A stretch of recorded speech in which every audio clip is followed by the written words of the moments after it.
Step into Value Zone. Value Zone. Hypermart. Button cheru.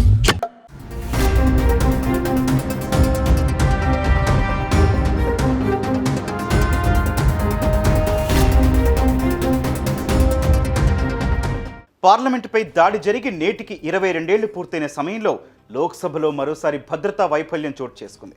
ప్రధాని సహా వందల మంది ఎంపీలు ఉన్న ప్రాంతంలో ఎలాంటి భద్రత ఉంటుందో ప్రత్యేకంగా చెప్పక్కర్లేదు. కానీ కట్టుదిట్టమైన భద్రతా ఏర్పాట్ల మధ్య లోక్సభ జరుగుతుండగా ఆ ఇద్దరు యువకులు ఎలా సభలోకి దూసుకొచ్చారు? వారిని లోక్సభలోకి అనుమతించేటప్పుడు భద్రతా సిబ్బంది వారిని తనిఖీ చేశారా? ఇవే ఇప్పుడు అందరి మెదళ్లలో తిరుగుతున్న ప్రశ్నలు.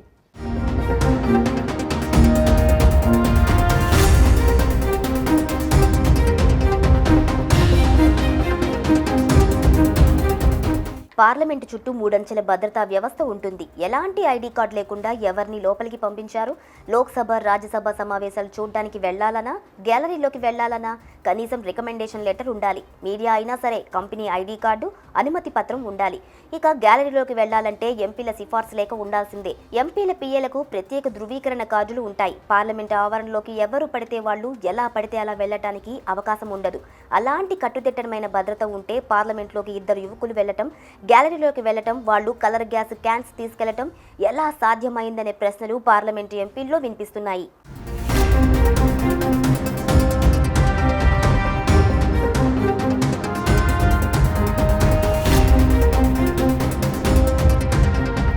బుధవారం లోక్సభలో ఇద్దరు ఆగంతుకులు గందరగోళం సృష్టించారు. ఒక వ్యక్తి పబ్లిక్ గ్యాలరీ నుంచి లోక్సభలోకి దూకగా మరో వ్యక్తి గ్యాలరీ నుంచి ఒక రకమైన పొగను వదిలి భయభ్రాంతులకు గురిచేశారు. దీంతో ఎంపీల్లో కొందరు వారిని పట్టుకుని భద్రతా సిబ్బందికి అప్పగించారు. వెంటనే స్పీకర్ ఓం బిర్లా లోక్సభను వాయిదా వేశారు. ఆగంతుకులను భద్రతా సిబ్బంది అదుపులోకి తీసుకున్నారు. వీరిలో ఓ మహిళ ఉన్నారని అధికారులు తెలిపారు. నిందితులను నీలం, అమోల్ షిండేగా గుర్తించారు. టియర్ గ్యాస్ బాటిల్ను షూలో దాచిపెట్టి లోపలికి ప్రవేశించారని భద్రతా సిబ్బంది చెబుతున్నారు.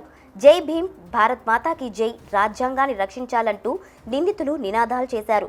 లోక్సభలోకి దూకిన వ్యక్తి ఎంపీలు కూర్చునే టేబుల్స్ పైకెక్కి నల్ల చట్టాలను బంద్ చేయాలి అని నినాదాలు చేసినట్లు సమాచారం.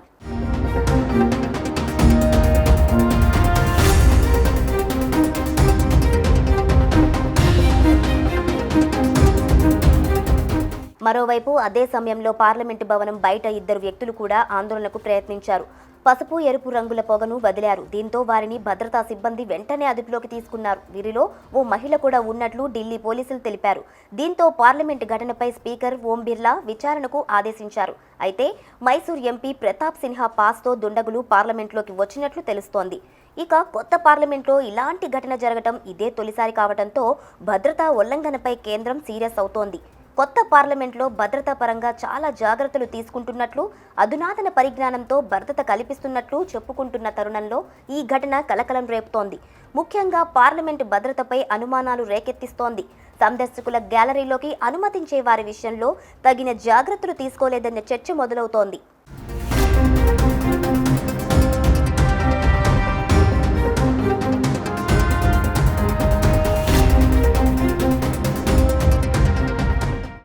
సరిగ్గా 22 ఏళ్ల క్రితం ఇదే రోజున పార్లమెంటుపై పాకిస్తాన్ ఉగ్రవాదులు దాడులు చేసి 22 ఏళ్లు పూర్తయ్యాయి. ఈ నేపథ్యంలో ఇవాళ భద్రతను కట్టుదిట్టం చేస్తున్నట్లు ఢిల్లీ పోలీసులు ఇప్పటికే ప్రకటించారు. మరోవైపు ఖలిస్తానీ ఉగ్రవాది గురు పత్వంత్ సింగ్ పన్ను తనను చంపడానికి అమెరికాలో జరిగిన కుట్ర విఫలమైన నేపథ్యంలో దానికి కౌంటర్గా డిసెంబర్ 13న కొత్త పార్లమెంటు భవనంపై దాడి చేస్తామని బెదిరిస్తూ కొత్త వీడియోని విడుదల చేశారు.